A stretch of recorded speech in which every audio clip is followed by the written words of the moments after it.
बलरामपुर नामक एक गांव था। पक्षियों की चहचहाहट और सूरज की किरणों से पूरा गांव महक उठता था। उस गांव के एक छोर पर राघव और उसकी पत्नी सिया रहती थी। राघव गांव के सबसे सीधे साधे इंसान थे। वहीं राघव से थोड़ी दूर एक बड़े मकान में उनके बड़े भाई करण रहते थे। राघव बहुत ही सीधा साधा और भोला भाला इंसान था और राघव की पत्नी सिया घर के सारे काम करती थी और कभी कभी राघव के साथ खेत में भी जाती थी। वहीं दूसरी ओर राघव का बड़ा भाई करण हर बार राघव को बेवकूफ बनाकर उससे अपना सारा काम करवा लेता था। एक दिन सुबह राघव तैयार होकर काम पर जाने ही वाला था कि तभी सिया उसके सामने आकर कहती है, सुनो जी, मेरी एक बात ध्यान से सुनो।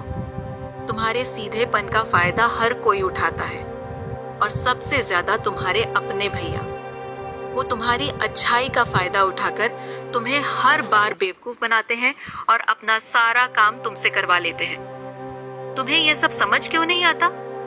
तुम्हें समझाना तो जैसे पत्थर पर सिर पटकने जैसा है, बिल्कुल बेकार। तुम कभी नहीं समझोगे क्योंकि तुम अपने भैया पर आंखें बंद करके अंधा विश्वास जो करते हो। सिया, तुम मेरे भैया को गलत समझ रही हो। ऐसा मत कहो, वो मेरे बड़े भाई हैं। वो भला मुझे बेवकूफ क्यों बनाएंगे? मैं तो उनका छोटा भाई हूँ। हम एक ही खून है। उन्होंने बचपन से मेरा ध्यान रखा है। खैर छोड़ो ये सब बातें। तुम्हें बताकर मेरा ही खून जलता है, कोई फायदा तो है नहीं। तुम एक काम करो, घर के लिए सब्जी ले आओ। और हाँ, आज मेरा मन मछली खाने का है तो थोड़ी ताजी मछली भी लेते आना। अच्छा ठीक है, तुम गुस्सा मत करो। तुम बस खाना बनाने की तैयारी करो। मैं अभी बाजार जाता हूँ और तुम्हारे लिए सबसे अच्छी सब्जियां और ताजी मछली खरीद कर लाता हूँ। ये कहकर राघव घर से निकलकर बाजार की ओर चल दिया। उसके दिमाग में बस एक ही ख्याल था, जल्दी से बाजार का काम खत्म करके घर लौटना ताकि सिया को चिंता ना हो। रास्ते में चलते चलते राघव की मुलाकात उसके बड़े भाई करण से हो जाती है। अरे भाई राघव, क्या हुआ? इतनी जल्दी में कहाँ जा रहा है? कुछ नहीं भैया, बस घर के लिए थोड़ा सामान लेने जा रहा था। सिया ने कुछ सब्जियां और मछली खरीदने के लिए मुझे बाजार भेजा है। आज घर में मछली बनेगी। इसका मतलब राघव बाजार में सब्जी और मछली खरीदने जा रहा है, यानी उसके पास कुछ पैसे जरूर होंगे। अगर मैं उससे वो पैसे ले लूं तो अपनी पत्नी के लिए गर्मा गर्म जलेबी ले जा सकता हूँ। क्या हुआ भाई, तुम इतने परेशान क्यों लग रहे हो? क्या सोच रहे हो इतने गहरे में? बताओ ना, शायद मैं कुछ मदद कर सकूं। कुछ नहीं रे भाई, मैं बहुत चिंता में हूँ। क्या हुआ भैया, इतनी क्या चिंता सता रही है? आप मुझसे कह सकते हैं। कुछ खास नहीं रे भाई, तेरे भतीजे राजू की तबीयत बहुत खराब है और दवाई खरीदने के लिए मेरे पास एक भी पैसा नहीं है। क्या राजू की तबीयत खराब है? भैया आप पहले क्यों नहीं बोले? ये लो, मेरे पास जितने पैसे हैं सब ले लीजिए। इससे दवाई ले आइए, मैं सब्जी और मछली बाद में कभी ले आऊंगा। नहीं रे भाई, तू अपनी घरवाली के लिए सब्जी मछली लेने जा रहा है, मैं कैसे ले लूं तेरे पैसे? भैया घर की चीजें तो कभी भी ले सकता हूँ, पर बच्चे की तबीयत ज्यादा जरूरी है। आप ले लीजिए पैसे।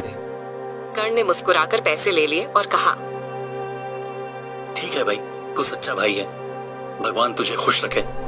इतना कहकर वो वहां से चला जाता है।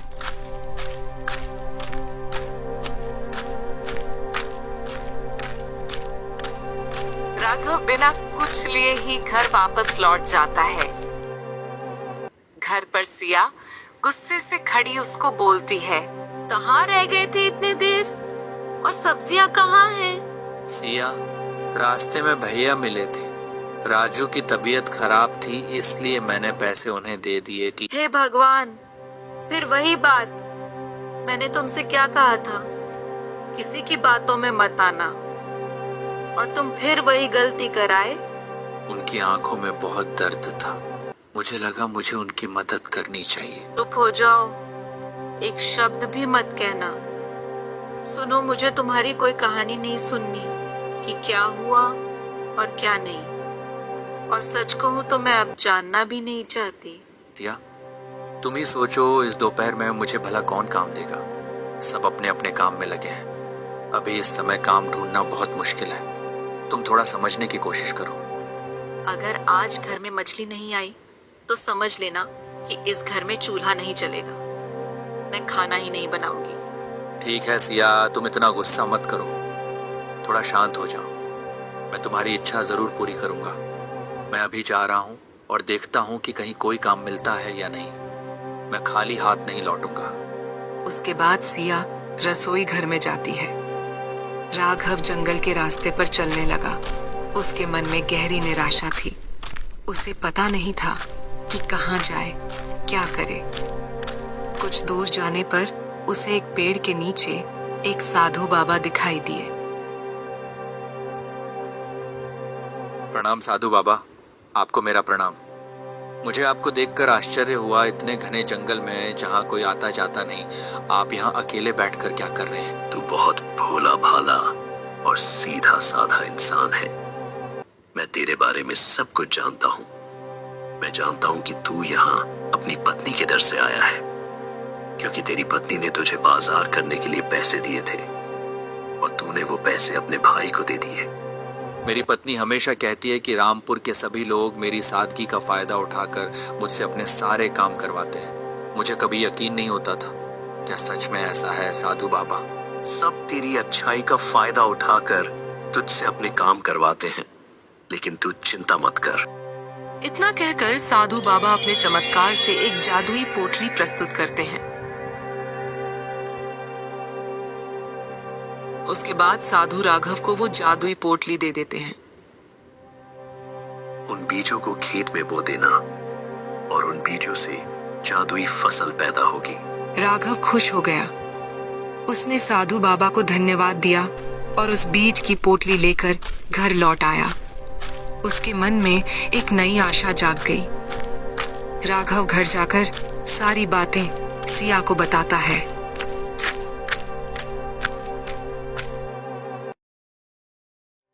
तुम ये सब क्या कह रहे हो? ये सब संभव नहीं है। जरूर तुम्हें कुछ गलतफहमी हुई है। ठीक है, तुम्हें जो कहना है कहो, पर मुझे उन साधु बाबा पर पूरा विश्वास है। कल सुबह होते ही हम इन बीजों को खेत में जाकर बो देंगे। अब छोड़ो ये सब बातें, चलो अब मैं तुम्हें खाना देती हूँ। इसके बाद वो दोनों खाना खाने चले जाते हैं। वाह सिया, मेरी तो आंखों पर विश्वास ही नहीं हो रहा। मैं तो यही सोचकर निराश हो रहा था कि आज शायद हमें भूखे ही सोना पड़ेगा, पर तुमने तो इस साधारण से दाल चावल में भी। बस करो, रहने दो। अब मक्खन लगाकर मेरी इतनी तारीफ करने की कोई जरूरत नहीं है। मुझे अच्छी तरह पता है कि मैं कैसा खाना बनाती हूँ। सच तो यह है कि कई दिनों से मेरा मछली खाने का बहुत मन कर रहा था, इसलिए मैंने पाई पाई जोड़कर कुछ पैसे जमा किए थे और वो सारे पैसे मैंने आज तुम्हें दिए ताकि तुम मेरे लिए मछली ला सको। और तुमने क्या किया? मेरी सारी इच्छाओं पर पानी फेर दिया। बिना मछली खरीदे खाली हाथ घर चले आए। सुनो, कल का दिन हमारे लिए बहुत खास है। हमें कल सुबह जल्दी उठना होगा। हम दोनों मिलकर खेत में जाएंगे। पहले खेत को ठीक से जोत लेंगे और फिर साधु बाबा के दिए हुए इन बीजों को ठीक से लगा देंगे। हाँ, कल हम दोनों जल्दी से उठकर खेत में जाएंगे और साधु बाबा के दिए हुए बीज हम जमीन में बोएंगे। सुनो, अब हम सो जाते हैं। कल सुबह जल्दी भी तो उठना पड़ेगा। अगले दिन सुबह राघव और सिया दोनों एक साथ खेत पर गए। दोनों ने मिलकर खेत में बीज बोए। बीज बोने के बाद वो दोनों खेत से चले गए।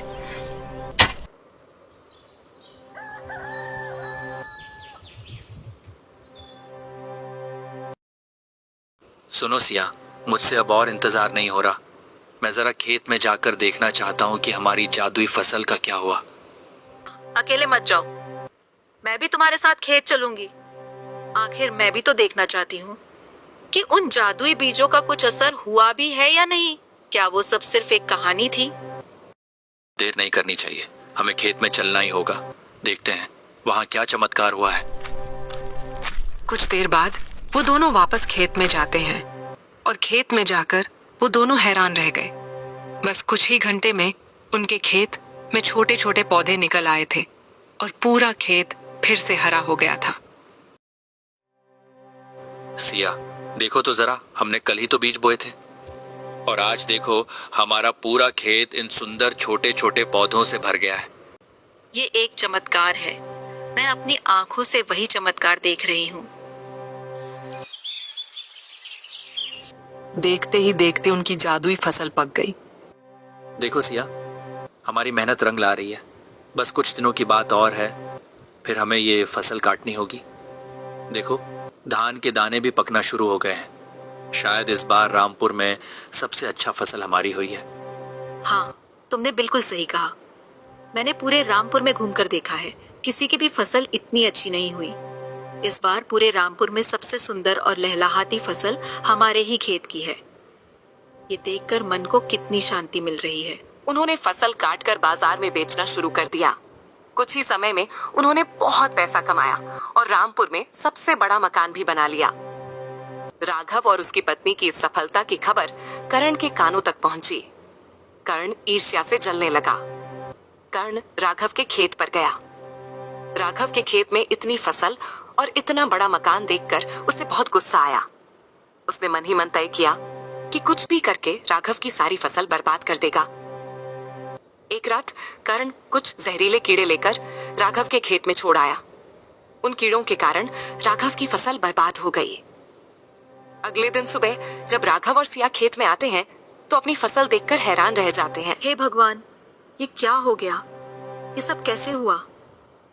हमारी लहलहाती फसल में इतने सारे कीड़े मकोड़े कहाँ से आ गए? इतने दिनों से हमारी फसल इतनी अच्छी थी, एक भी कीड़ा नहीं लगा था, तो फिर आज अचानक ये तबाही कैसे मच गई? और अब देखो, हमारी सारी मेहनत, सारी उम्मीदें बर्बाद हो गई। अब हमारा क्या होगा? अरे तुम इतनी चिंता मत करो सिया। माना कि ये मुश्किल समय है, ये कीड़े प्रकृति की देन है, इन पर हमारा बस नहीं। इन्हें हम एकदम से कैसे भगाएंगे? हिम्मत मत हारो, हम इसका कोई ना कोई उपाय जरूर निकाल लेंगे। मेहनत की है तो फल भी मिलेगा। उसके बाद राघव खाद लाकर अपने खेत में अच्छे से डाल देता है। कुछ दिनों बाद राघव के खेत की फसल पहले से भी बेहतर हो जाती है। अब मुझे कुछ करना ही होगा। इस तरह बैठे बैठे देखने से कुछ नहीं होगा। तुमसे कोई काम ठीक से संभव भी नहीं है। जब तुम कीड़े मकोड़े उसके खेत में छोड़कर आए तो अगले ही दिन तुम्हारे भाई ने खाद डालकर उस खेत की फसल को पहले से भी कहीं ज्यादा अच्छा कर लिया है। लेकिन रिया, मैंने तो अपनी तरफ से पूरी कोशिश की, तो इसमें मेरी क्या गलती है बताओ? पर तुम चिंता मत करो, उसके खेत में इतनी अच्छी फसल कैसे हो रही है, मैं उससे पूछूंगा। तुम्हें क्या लगता है कि तुम्हारा भाई अब भी बेवकूफ है? तो बिल्कुल बेवकूफ नहीं है, और तुम जाओ भी तो वह तुम्हें इस फसल के बारे में कुछ नहीं बताएगा। कल सुबह जाकर अपने भाई के सिर पर हाथ फेर कर प्यार से सारी बातें पूछ लेना।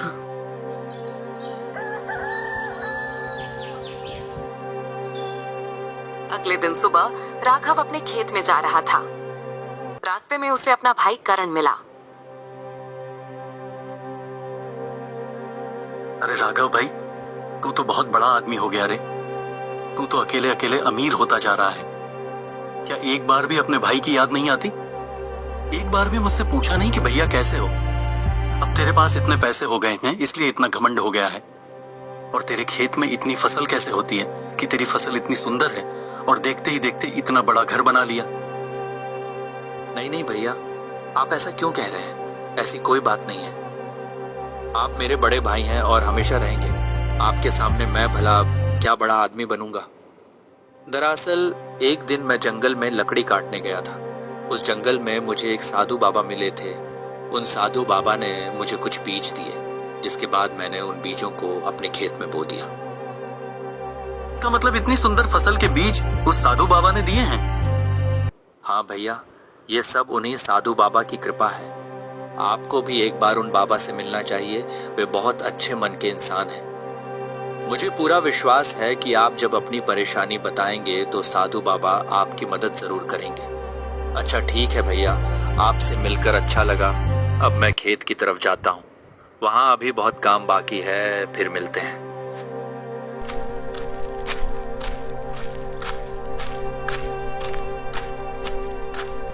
अब देख राघव, अब मैं तेरा क्या करता हूँ? तूने वो जादुई फसल बेचकर बहुत सारे पैसे कमाए हैं। अब मैं तेरी उस फसल की 12 बजाऊंगा। कर्ण सब कुछ सुनकर जंगल में गया। साधु बाबा, आप मेरी मदद कीजिए, मैं बहुत बड़ी समस्या में हूँ। हमारे रामपुर में एक आदमी है, वह बहुत बुरा इंसान है। वह रामपुर के सभी लोगों पर अत्याचार करता है और सबको डरा धमकाकर सबकी जमीन पर कब्जा कर लिया है। और मैं अपनी एक छोटी सी जमीन पर खेती करता हूँ।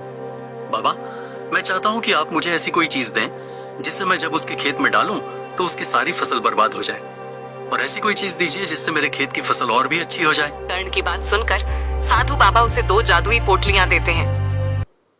वे दोनों पोटलियां लेकर कर्ण जल्दबाजी में वहां से चला जाता है।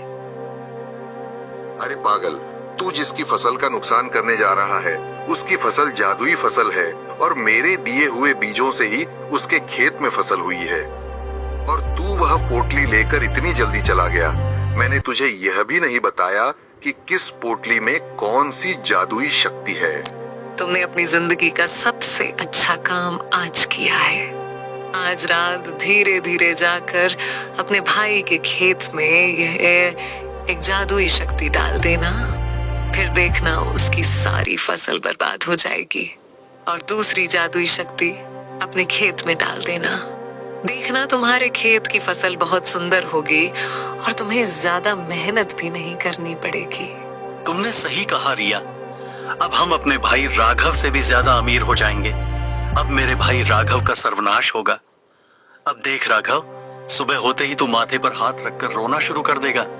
सुनो, जब वह जादुई फसल बिकेगी तो उन पैसों से मैं कुछ गहने बनवाऊंगी, और ऐसे ऐसे गहने बनवाऊंगी जो इस रामपुर में किसी के पास नहीं है। हाँ रिया, अब बस कल सुबह का इंतजार है। कल सुबह मेरे खेत की फसल बहुत अच्छी होगी और दूसरी तरफ राघव के खेत की सारी फसल बर्बाद हो जाएगी। रात होने पर कर्ण चुपचाप राघव के खेत में जाकर एक पोटली बिखेर देता है, फिर अपने खेत में जाकर दूसरी पोटली बिखेरता है। उसके बाद कर्ण अपने घर चला जाता है।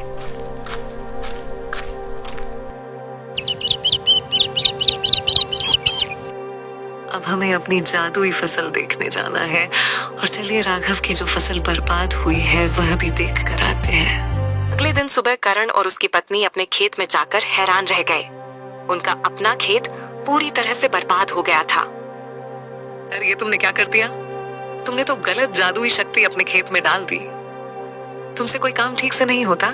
तुम्हारे खेत में जो फसल थी अब वह भी चली गई। तुम्हारी वजह से अब हमें भूखे मरना पड़ेगा। इसका मतलब है अगर तुम्हारी फसल खराब हो गई है तो तुम्हारे भाई की फसल तो और भी अच्छी हो जाएगी। बात रामपुर में और किसी को नहीं बता सकता।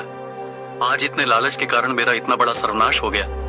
दूसरों का नुकसान करने के चक्कर में अपना ही नुकसान हो गया। वहीं दूसरी ओर राघव और सिया अपने खेत पर पहुंचे, जहां सूरज की पहली किरणों में उनकी फसल सुनहरी चमक रही थी।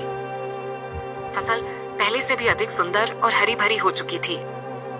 उसे देखकर दोनों के चेहरे पर संतोष और कृतज्ञता की मुस्कान आ गई।